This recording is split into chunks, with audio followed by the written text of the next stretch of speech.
Welcome back, grade 2 students, to Savanna Habitats Part 2. In Part 1, we studied about depth within the grasses habitat. In Part 2, we're going to study about the baobab tree, which is another habitat in the savanna. Now, the baobab tree changes with the seasons in the savanna. During the rainy season, the baobab has green leaves and grows fruits, and it stores the water inside its wide trunk so it could survive during the dry season. During the dry season, the baobab tree loses its leaves and loses its fruits, and so it looks like as if the roots are coming out of its branches because it lost all its leaves. So in the dry season, the baobab tree uses the stored water in its wide trunk to survive.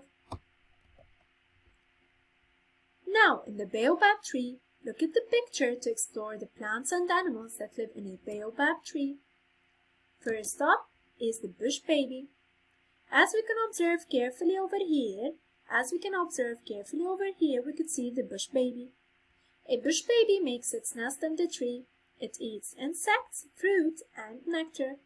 It licks water from the tree cracks. Up next is the bats. Bats visit the baobab tree at night. They sip the nectar from the flowers and juice from the fruits. So if we observe carefully, we could spot the bats over here. Up next, we have the parrots. This parrot eats seeds, nuts, berries, fruit, and nectar. It eats seeds from the grasses during the dry season, and we could spot it right on the branch. As for the plants, the baobab tree is the plant itself. It loses its leaves in the dry season. It is full of leaves, flowers, and fruits in the rainy season. It stores water in its trunk to survive during the dry season, as we previously mentioned.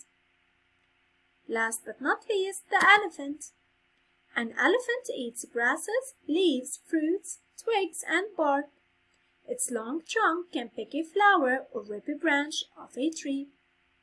So the twigs and bark are parts of the tree that the elephant uses to eat as well. So this is the elephant right over here. So let's take a minute to review what are the animals that live in the baobab tree. Bush baby, bats. Parrot, elephant, bush baby, bats. Parrots, elephants, bush baby, bats. Parrots, elephants, bush baby, bats. Parrots, elephants, bush baby, bats. Parrots, elephants. So what about the plants that live in the baobab tree? It's the baobab tree itself. Remember, we should always focus on studying the names of the plants and animals that live within the baobab tree. Now, let's move all together to this exercise.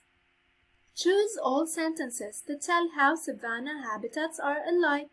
Keep in mind that alike means the same. So when we say alike, it means the same. Keep in mind, alike means the same. Alike means the same. So choose all sentences that tell how savanna habitats are alike. They are warm and rainy all year. They have dry and rainy seasons. They meet the needs of the plants and animals that live there. What do you guys think? Take a minute to think carefully. So, how are the savanna habitats alike? A. They are warm and rainy all year. B. They have dry and rainy seasons. C. They meet the needs of the plants and animals that live there. Correct, it is B and C. It is video time. Let's get ready to watch the video.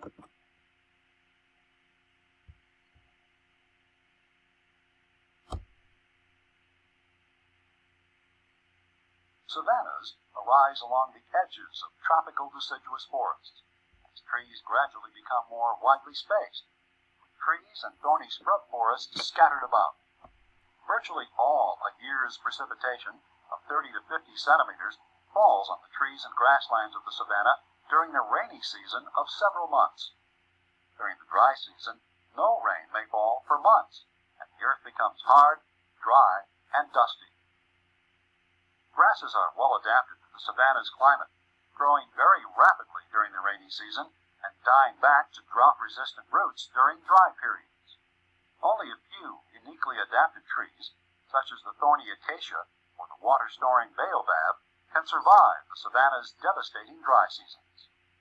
The savanna is maintained by fires and heavy grazing of herbivores, which minimizes the opportunity for trees to grow and for the savanna to revert into dense thorn forest or tropical deciduous forest.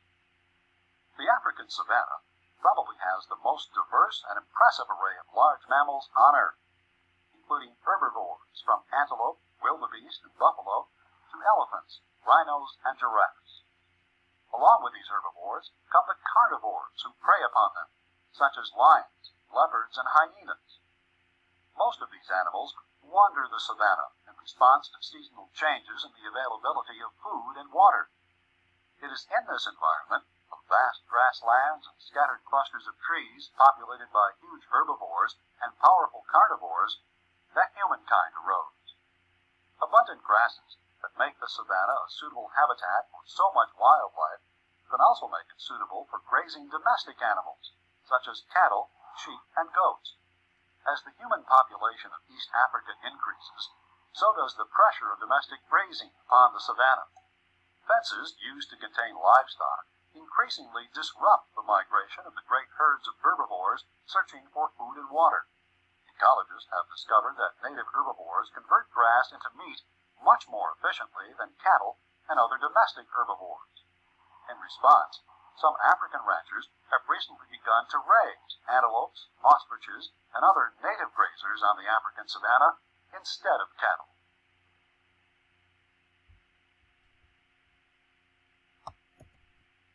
Thank you. That's all. I hope you enjoyed the video.